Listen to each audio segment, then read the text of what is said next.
आपका एक बार पुनः स्वागत करता हूं श्री अग्रसेन कॉलेज के इस ऑनलाइन प्लेटफॉर्म पर। देखिए बच्चों, पिछले वीडियो में हमने पढ़ा था ब्रीथिंग मैकेनिज्म अर्थात श्वसन प्रक्रिया। ठीक है, हमारा जो टॉपिक चल रहा है वो चल रहा है कौन सा, फिजियोलॉजी ऑफ रेस्पिरेशन। तो फिजियोलॉजी ऑफ रेस्पिरेशन के अंतर्गत कल हमने ब्रीथिंग मैकेनिज्म कंप्लीट कर दिया था और इसी क्रम में जो है हमारा आज का जो टॉपिक है वह है gaseous exchange in lungs. It means फेफड़ों के अंतर्गत गैसीय विनिमय। तो देखिए बच्चों, कल तक हमने इतना तो समझ लिया था कि श्वसन प्रक्रिया जो है उस श्वसन प्रक्रिया के अंतर्गत हम बाह्य वातावरण अर्थात वायुमंडल से जो है शुद्ध वायु अर्थात ऑक्सीजन युक्त जो वायु है उसे हम अंदर ग्रहण करते हैं। ठीक है, अर्थात फेफड़ों के अंतर्गत भरी जाती है और वहाँ पर जो है बच्चों उस फेफड़ों के अंतर्गत जो भरी गई वायु है उस वायु के अंतर्गत उपस्थित जो ऑक्सीजन होती है उस ऑक्सीजन को तो क्या कहता है बच्चों, फेफड़ों के द्वारा क्या कर लिया जाता है, एब्जॉर्ब कर लिया जाता है तथा जो उन फेफड़ों के अंतर्गत विसरण क्रिया के द्वारा CO2 आती है हमारे शरीर के विभिन्न अंगों से, उस CO2 को उस फेफड़ों के अंतर्गत भर दिया जाता है और एक्सपायरेशन की क्रिया के द्वारा उसे बाहर निकाल दिया जाता है।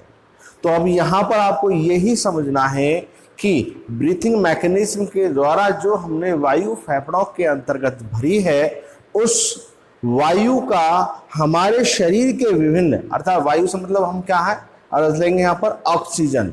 तो वायु के अंतर्गत जो ऑक्सीजन गई है वह ऑक्सीजन हमारे फेफड़ों के अंतर्गत या हमारे फेफड़ों के द्वारा किस प्रकार से एब्जॉर्ब की जाती है उस प्रक्रिया को अपन को समझना है।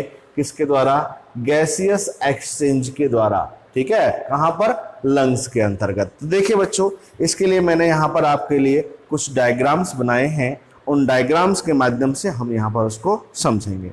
तो देखिए बच्चों, ये एक डायग्राम है जिसके अंतर्गत बताया गया है कि यह एक श्वसन नली है। ठीक है, श्वसन नली हमारी नासिका से जाती है श्वसन नली और वो कहाँ जाती है, फेफड़ों के अंतर्गत। तो फेफड़ों के अंतर्गत जब वो अंदर पहुंचती है तो बच्चों वो क्या करती है, उन्हें भागों में विभाजित होती है तो वो बनती है क्या, श्वसनिका। और श्वसनिका पुनः छोटे छोटे हिस्सों में बढ़ जाती हैं, वो कहलाती हैं क्या, श्वसनिकाएं।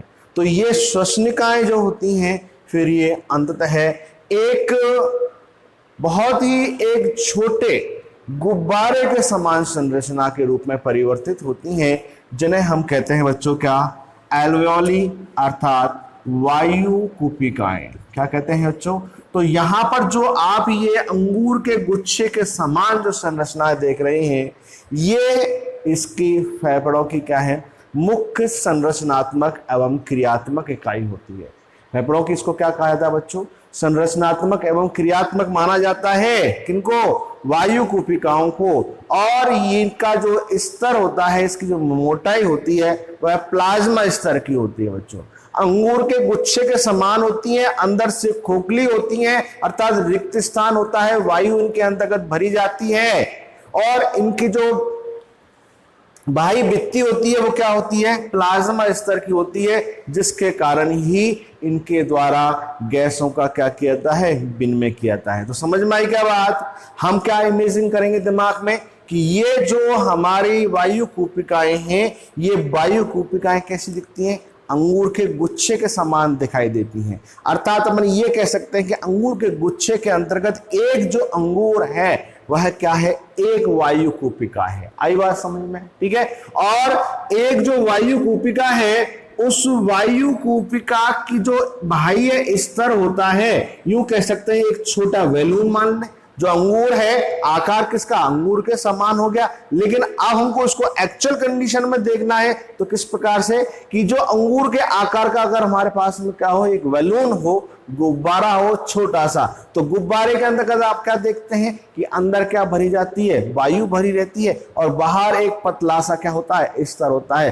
तो बस बिल्कुल इस प्रकार से ही हमारी क्या होती है, ये वायु कूपिकाएं होती हैं। इसका बाह्य स्तर बहुत पतला होता है, इसको कहते हैं प्लाज्मा स्तर का इसका आवरण होता है, और अंदर इसके अंतर्गत क्या भरी जाती है बच्चों, वायु भरी जाती है। इसीलिए इनको अपन क्या कहते हैं, वायु कूपिकाएं कहते हैं। ठीक है, जो कि हमारे श्वसन तंत्र की क्या है, एक तरह से संरचनात्मक एवं क्रियात्मक इकाई होती है। और इन वायु कूपिकाओं से ही फेफड़े के अंतर्गत क्या होता है, गैसों का विनिमय होता है। तो जो हमारा टॉपिक है गैसीय विनिमय, तो गैसीय विनिमय फेफड़ों के अंतर्गत कहां हो रहा है, वायु कूपिकाओं के अंतर्गत हो रहा है। ठीक है बच्चों, तो ये बात आपको समझ में आ गई होगी। अब हमको यहां पर एक बात ये समझनी है कि देखिए बच्चों, यहां पर ये मैंने आपको दो नलिकाएं बनाई हैं। ठीक है, दो नलिकाएं, एक को मैंने यहां पर नामांकित किया है पल्मोनरी आर्टरीज और दूसरी है पल्मोनरी वेन्स। ठीक है बच्चों, पल्मोनरी आर्टरीज और पल्मोनरी वेन्स हैं। तो पल्मोनरी आर्टरीज के अंतर्गत जो है बच्चों CO2 युक्त, कौन सा बेटा, CO2 युक्त रक्त लाया जाता है। ठीक है, शरीर के बिंदु को मैंने यहां पर तीर का निशान भी बना दिया है, तो तीर के निशान क्या है, इस तरफ, अर्थात फेफड़े के अंतर्गत शरीर के विभिन्न अंगों से CO2 युक्त रक्त को लाया जाता है, और वो कहां पहुंचता है, यहां कूपिकाओं तक पहुंचता है।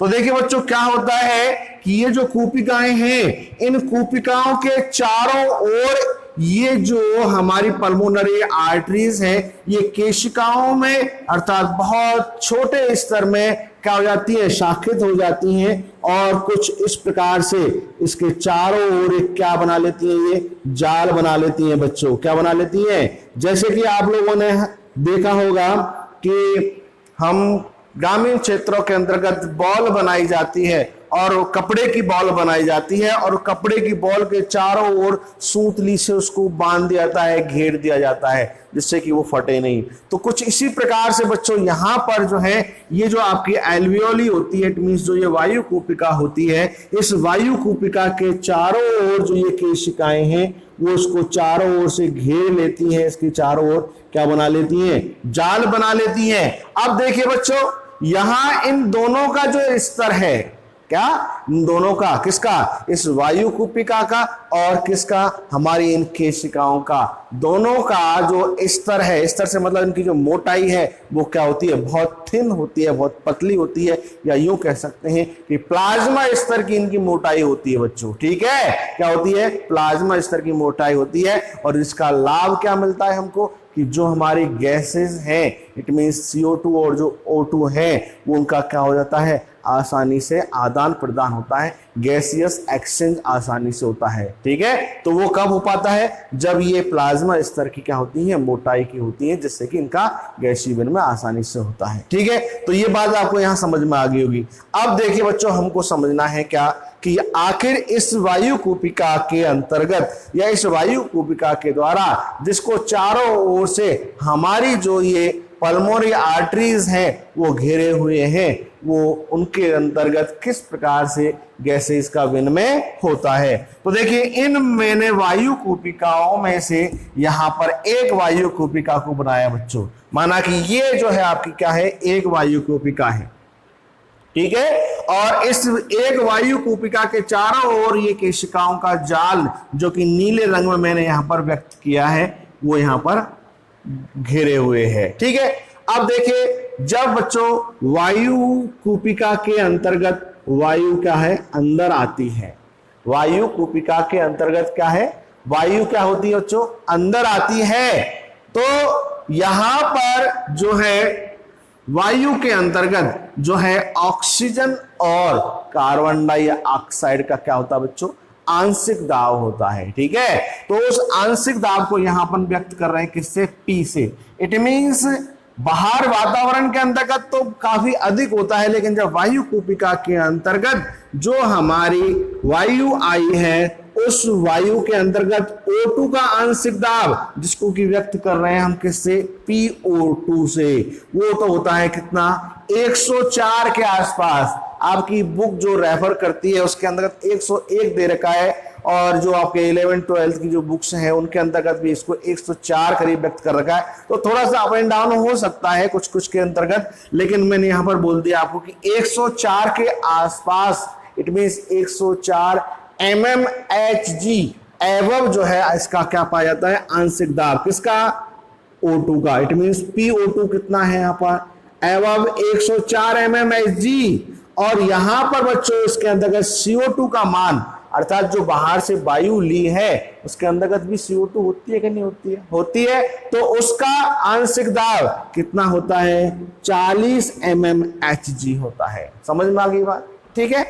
अब देखिए बच्चों, जो हमारे अशुद्ध रक्त आ रहा है शरीर के विभिन्न भागों से, उसके अंतर्गत भी क्या है, O2 और CO2 होगी कि नहीं होगी, होगी, ठीक है। तो देखिए बच्चों, उसका हम बात करते हैं, उसके अंतर्गत भी उनका O2 और CO2 का आंशिक दाब होगा कि नहीं होगा, होगा। तो देखिए बच्चों, यहां पर PO2 अर्थात जो अशुद्ध रक्त आ रहा है उसके अंतर्गत PO2 का मान बताया गया है 40 mmHg, और जो CO2 है उस CO2 का आंशिक दाब अर्थात PCO2 का जो मान है वो बताया गया है कितना बच्चों, 45 mmHg। अब देखिए बच्चों, यहां हम कंपेयर करते हैं, कहा कि केशिकाओं के अंतर्गत PO2 का मान और वायु कूपिका के अंतर्गत PO2 का मान। तो देखिए बच्चों, यहां तो कितना है 104, दूसरा यहां पर कितना है, केवल 40। तो बच्चों गैसीय विसरण किधर होगा, अधिक से न्यून की ओर या न्यून से अधिक की ओर, अधिक से न्यून की ओर होगा कि नहीं होगा। तो देखिए यहां पर PO2 का मान कितना है, 104, और यहां कितना है बच्चों, केवल 40 mmHg। तो ऐसी स्थिति में क्या होता है बच्चों, जो यहां पर O2 है वायु के अंतर्गत, वो कहां पहुंच जाएगी, हमारे इस रक्त के अंतर्गत पहुंच जाएगी कि नहीं पहुंच जाएगी, आई बात समझ में, ठीक है। और अब दूसरा देखिए क्या, PCO2 अर्थात जो वायु कूपिका के अंतर्गत PCO2 और रक्त के अंतर्गत PCO2, इन दोनों के मान को कंपेयर कर लीजिए। तो देखिए यहां पर तो केवल कितना है, 40 mmHg, और बाहर अर्थात केशिकाओं के अंतर्गत CO2 का मान कितना है, 45 mmHg। तो CO2 का विसरण किधर होगा, अधिक से न्यून की ओर। जब रक्त केशिका के अंतर्गत PCO2 का मान कितना है, अधिक है, और इधर न्यून है, तो CO2 क्या होगी बच्चों, केशिकाओं से कहां आ गई, फेफड़ों के अंतर्गत। तो बात क्लियर हुई क्या, कि इस आंशिक दाब के कारण वायु कूपिका से O2 जो है वो कहां चली गई, रक्त के अंतर्गत चली गई, जो केशिकाओं के अंतर्गत प्रवाहित हो रहा है। और जो CO2 थी, वो CO2 जो रक्त केशिकाओं के अंतर्गत प्रवाहित हो रहा है, जो एक तरह से अशुद्ध रक्त कह रहे थे हम, उसकी CO2 कहां आ गई, हमारे वायु कूपिकाओं के अंतर्गत आ गई। आया क्या समझ में। तो एक तरह से ये जो हमारा रक्त अब यहां से जाएगा वो शुद्ध होकर किसके अंतर्गत, पल्मोनरी वेन के माध्यम से शरीर के विभिन्न भागों तक पहुंचा दिया जाएगा। अब यहां जो वायु कूपिकाएं हैं, अब यहां वायु कूपिकाओं के अंतर्गत जो CO2 आई है, O2 इसमें से चली गई, यहां पर CO2 का मान क्या हो जाएगा, अधिक हो जाएगा। तो ऐसी स्थिति में यहां पर क्या, बाह्य श्वसन की प्रक्रिया के द्वारा ये CO2 जो है वो क्या कर दी जाएगी, बाहर निकाल दी जाएगी। इस प्रकार से यह अंत श्वसन, निश्वसन के द्वारा जो O2 और CO2 है उसका यहां पर आदान प्रदान, तो ब्रीथिंग क्रिया के द्वारा O2 वायु आ रही है और यहां CO2 युक्त वायु को पुनः बाहर भेज दिया जाता है, किसके द्वारा, निश्वसन और वही श्वसन के द्वारा। तो वो चीज तो अलग कल हमने समझ ली थी, लेकिन यहां पर जो O2 और CO2 का शरीर के अंतर्गत आदान प्रदान हो रहा है वो किसके, इस आंशिक दाब के द्वारा हो रहा है। ये मैंने आपको यहां पर समझा दिया।